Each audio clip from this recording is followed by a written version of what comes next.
A Pakistani passenger plane with almost 100 people on board has crashed in a residential area of Karachi, with reports of many casualties on the ground. The jet was coming into land at Karachi airport when it went down, reportedly after describing an engine fault.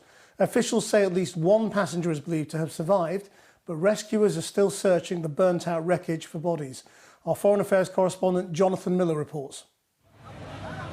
2:37 p.m. and clipping a mobile phone mast, glancing off rooftops, Pakistan International Flight 8303 smashed into homes in a densely packed residential neighbourhood just short of the runway. It's the stuff of nightmares.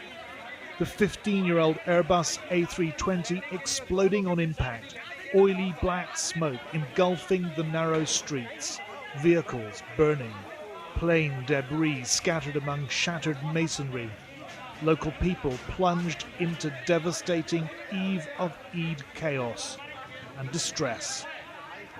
It had been the plane's second attempt at a landing at Karachi's Jinnah International Airport. Air traffic control, aware of a problem, had cleared both runways. 8303 approach. These are the last comms with the tower on the final approach. The plane clearly in trouble, the captain's voice phenomenally calm. While proceeding that, sir, we have lost engines.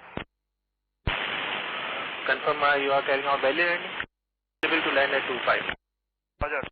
Clear, Mayday, Pakistan 8303. Pakistan 8303, Roger, sir. Both runways available to land. And that is when transmission ended. A video appeared on social media purporting to show 8303's final moments. A faint smoke trail just visible from an engine as the jet got lower and lower. Then the crash. We know now that the flight was only half full thanks to COVID. 99 people aboard and amazingly at least one survived. A passenger told officials in hospital that God had been merciful. It wasn't clear how many were killed on the ground.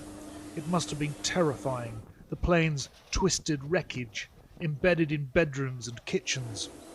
One of the two engines, clearly visible, still smoking. Tahir Hussain, an eyewitness and PIA engineer, said, "We heard a big noise as something dropped from the sky. It wasn't like the noise a plane usually makes when it crashes. It was like an earthquake," he said. Prime Minister Imran Khan was quick to express sorrow, promising an immediate investigation.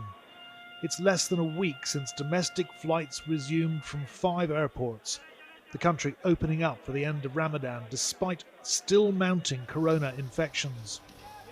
All commercial flights have been suspended for 2 months. Pakistan International's air safety record is pretty good, although the national carrier's last fatal incident was just 4 years ago. As he headed for Karachi, the PIA chairman expressed his condolences over what he called all those precious lives lost. Later this afternoon, another plane overflew the crash site before landing. 8303 had so nearly made it.